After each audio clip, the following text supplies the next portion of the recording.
লক্ষ্মীপুর জেলার কমলনগর উপজেলার চরসীতা নামক একটি জায়গায় একটি বেড়িবাঁধের উপরে এই বেড়িবাঁধের উপর থেকে যখন ছবি নেওয়া হয় তখন খুব অবাক হয়ে আমরা লক্ষ্য করলাম এই বেড়িবাঁধের উত্তর পাশটা পুরোপুরিভাবে পানিতে নিমজ্জিত, কিন্তু দক্ষিণ পাশে এখনো চলছে ফসল ফলাদির কাজ।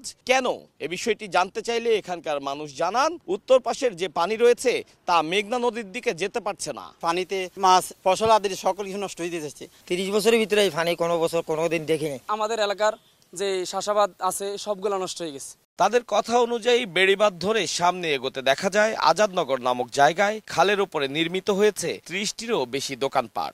এখন খনন করতে পারতেছে না, আমাদের মানুষ খুব কষ্ট পাচ্ছে এখানে। আমরা ইন্ধন গেছি আর প্রভাবশালী লোকে অথচ আঙ্গুরের দরটাই মানে অথচ দুর্নীতি দেওয়ার হরও আমরা ইন্ধন প্রভাবশালী খাড়াই আমরা সামান্য জায়গা আমরা সরাইছি আর আমরা সরাইতে পারি না। স্থানীয় মানুষের অভিযোগ, দোকানগুলো এবং পানি প্রবাহের পথ আটকে দেয়া প্রভাবশালীদের তৈরি বাঁধ একাধিকবার ভাঙার উদ্যোগ নিলেও তা ভাঙতে পারেনি প্রশাসন। কেন আমরা তো দুর্গতিতে আমরা আসি?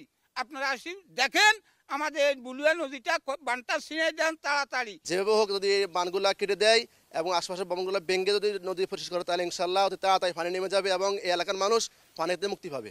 অর্ধেক পাউডারে দ্বিগুণ উজ্জ্বলতা, নতুন রিন অ্যাডভান্সড অর্ধেক পাউডারে দ্বিগুণ উজ্জ্বলতা। ভবিষ্যতে এ ধরনের বন্যায় ক্ষয়ক্ষতি এড়াতে এই বিষয়গুলোর বিরুদ্ধে প্রয়োজনীয় ব্যবস্থা নিতে প্রশাসনের প্রতি আহ্বান জানিয়েছেন তারা। যত দ্রুত কুমিল্লা বা ফেনী থেকে পানি লক্ষ্মীপুরের দিকে আসার পরে তা মেঘনা নদীতে চলে যেতে পারবে, তত দ্রুত পানি মুক্ত হবে লক্ষ্মীপুরবাসী।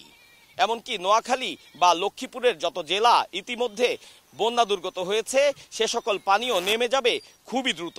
লক্ষ্মীপুরের কমলনগর উপজেলা থেকে আতাউর কাউসার, সময় সংবাদ।